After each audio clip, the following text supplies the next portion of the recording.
हाय दोस्तों, मेरा नाम है अजमीत और आप देख रहे हो वेब स्क्रीन टीवी। इस वीडियो में बात करूंगा नेटफ्लिक्स पे रिलीज हुई 18+ अडल्ट सीरीज के बारे में, जो कि कॉलेज लाइफ में टीनेजर्स को जो भी डीप सेक्सुअल क्वेश्चन है उनको एकदम सिंपल और ह्यूमरिस्टिक वे में ये सीरीज आंसर करती है। ये सीरीज का सिर्फ नाम ही सेक्स एजुकेशन है, बट लेकिन इस सीरीज में सेक्स के अलावा हमारी लाइफ के भी काफी सारे सवालों के जवाब मिलते हैं। तो चलिए बात करते हैं एपिसोड 6 की।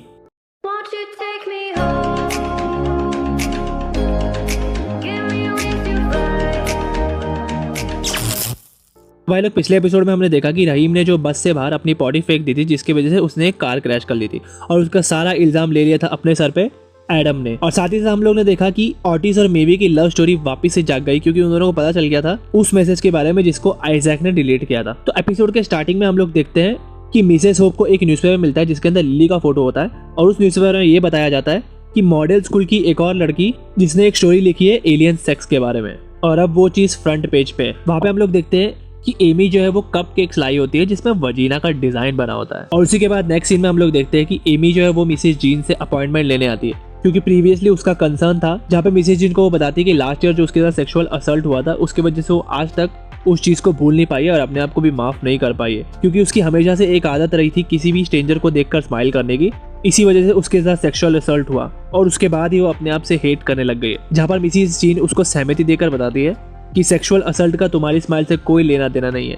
तुम्हें उस चीज के लिए अपने आप से नफरत कर देना छोड़ देना चाहिए, क्योंकि यहाँ पर अगर गलती है तुम दोनों में से किसी की तो वो है उस इंसान की जिसने तुम्हारा साथ सेक्सुअल असल्ट किया। भले ही तुम उस स्माइल के लिए अपने आप को माफ ना करो, बट जो तुम्हारी आदत है स्माइल करने की उसमें तुम्हारी बिल्कुल भी कोई गलती नहीं है। और आगे आगे हम लोग देखते हैं स्कूल के अंदर, जहाँ पर होप जो वो कैल को टोक रही होती है उसके आउटफिट की वजह से, क्योंकि कैल एक ट्रांसजेंडर वुमन है, इस वजह से वो मेंस का आउटफिट पहन रही थी जिसका कंसर्न होप को हमेशा से रहता था। और होप के इसी टोकने की वजह से कैल जो है उसके साथ वहाँ पर बदतमीजी से बात करती है। और ठीक उसी के नेक्स्ट सीन में हम लोग देखते हैं कि मार्क जो होप के ऑफिस में बैठा होता है वो होप को बताता है कि अभी मॉडल स्कूल फिर से सुर्खियों में आ चुका है पिछले साल की तरह। मार्क जो है वो मॉडल स्कूल का एक को फाउंडर होता है, और मार्क होप को बताता है कि जो लिली का न्यूज अभी सामने आया है उससे मॉडल स्कूल की इमेज फिर से खराब हो सकती है पिछले साल की तरह, और अब ये सब देखकर स्कूल के इन्वेस्टर जो है वो बैकआउट कर देंगे तो स्कूल कहीं का नहीं रहेगा। और मार्क हमेशा से ये सोचता था कि होप जो है वो पूरी तरीके से स्कूल को बदल देगी, इसी वजह से उन लोगों ने होप को हेड टीचर बनाया था मॉडल स्कूल का। बट लेकिन वहाँ पर उसको लगता है कि होप के हाथ से भी ये स्कूल वापस से निकल रहा है,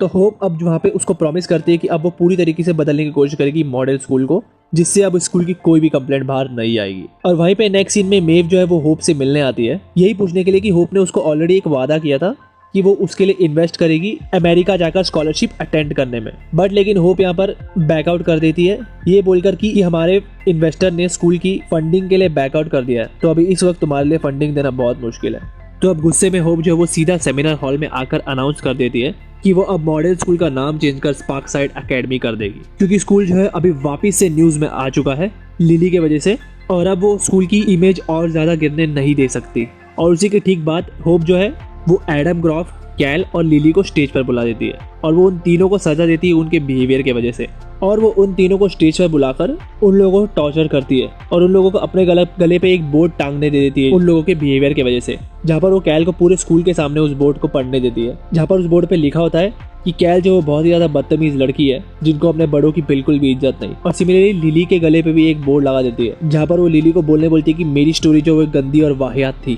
और उसके ठीक बाद वो एडम को भी बोर्ड लगाने बोलती है, जहाँ पे एडम के बोर्ड पे लिखा होता है कि वो सबसे ज्यादा अनहाइजीनिक लड़का है स्कूल का। और साथ ही साथ उन लोगों के बारे में वो ये भी बोलती है कि इन तीनों से कोई भी स्कूल में अब बात नहीं करेगा। ये सुनकर वहाँ पे रहीम जो है वो उस चीज पे आवाज उठाता है, जहाँ पे इमीडिएटली होप जो है रहीम को सस्पेंड कर देती है स्कूल से। और उसी के बाद नेक्स्ट सीन में हम लोग को देखने मिलता है कि मेव को आइजैक बताता है कि मेव की मदर चेल्सी को ले गई है अपने साथ, जिसको सुनकर मेव जो है वो बहुत ज्यादा वरीड हो जाती है, और वो सीधा जाकर ऑटिस के साथ पहुंच जाती है अपने घर पे। और फिर ऑटिस का वहाँ पे सामने होता है आइजैक से। तो अब मेव के घर पे जब एल्जी के बारे में पूछ रही होती है मेव से पुलिस, उस वक्त वहाँ पे हम लोग को देखने मिलता है कि ऑटिस और आइजैक दोनों एक दूसरे से झगड़ रहे हैं। वो इसलिए क्योंकि वो दोनों एक दूसरे से जलते हैं, क्योंकि ऑटिस आइजैक की हिस्ट्री रही है मेव के साथ, तो अब ये झगड़ा ज्यादा बढ़ जाता है वहाँ पर। तो आइजैक जो वहाँ पे मेव से नाराज होकर निकल जाता है, क्योंकि उसने एक्सपेक्ट नहीं किया था कि वो ऑटिस से वापस बात करेगी। और वहाँ पे एट द सेम टाइम मेव जो है वो ऑटिस से भी नाराज हो जाती है और वो ऑटिस को वहाँ से निकलने के लिए बोल देती है। और फिर आगे आके हम लोग देखते हैं स्कूल के अंदर, जहाँ पे मिसेस होप जो है वो विवियन को अपने रूम में बुलाकर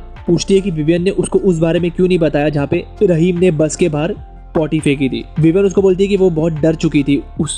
इंसिडेंट से। तो अब वो विवियन को बोलती है कि विवियन को एक सेमिनार रखना होगा स्कूल की इमेज अच्छी रखने के लिए, जहाँ पर उस स्कूल की मॉरल वैल्यू जो चेंज हुई है वो उसके बारे में बताएगी। और ये स्कूल की इमेज के लिए बहुत बेहतर होगा क्योंकि उस सेमिनार को लीड करेगी विवियन, जो कि एक ब्लैक लेडी है। इससे स्कूल की इमेज अच्छी हो जाएगी। विवियन को ये सुनकर कुछ खास अच्छा नहीं लगता और होप उसको साथ में ये भी बोलती है कि ये सब सिर्फ एक दिखावा है, जहाँ पे उसको स्कूल के इन्वेस्टर्स को दिखाना है कि हम लोगों ने ब्लैक गर्ल को लीडर बनाया है स्कूल का। तो फिर विवियन क्या करती है, थोड़ी देर के बाद वापस से होप को मिलने जाती है और वो होप को बताती है कि उसने एक स्टूडेंट फोरम रखा है जहाँ पे स्टूडेंट्स अपनी प्रॉब्लम्स के बारे में बताएंगे और वो ये चाहती है कि होप भी उस फोरम को अटेंड करे। बट लेकिन होप वहाँ पे उसको बोलती है कि उसे कोई इंटरेस्ट नहीं स्टूडेंट के उस फोरम में जहाँ पे स्टूडेंट कुछ नहीं बस अपनी प्रॉब्लम्स के बारे में बोले, उनकी प्रॉब्लम्स की किसी को भी परवाह नहीं है। और वो चीज़ विवियन रिकॉर्ड कर लेती है अपने फोन में और विवियन वो सेम रिकॉर्डिंग पूरे स्कूल में सर्कुलेट कर देती है। और यहाँ पे हम लोग को देखने मिलता है इस जगह पे कि एरिक जो है वो नाइजीरिया में है और ऑलरेडी उसको एक गे फ्रेंड मिल चुका है जिसका नाम है ओबा, जो उसको लेके जाता है नाइजीरिया के गे पार्टी में, क्योंकि नाइजीरिया में गे लोगों का सपोर्ट नहीं किया जाता है। इस वजह से गे लोग जो है चुपके से अपनी पार्टी करते हैं।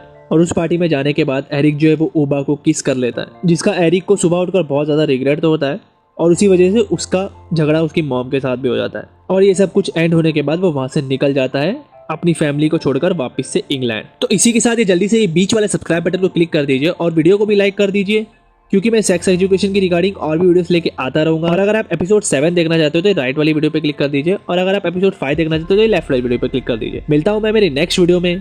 तब तक के लिए टेक केयर, बाय बाय।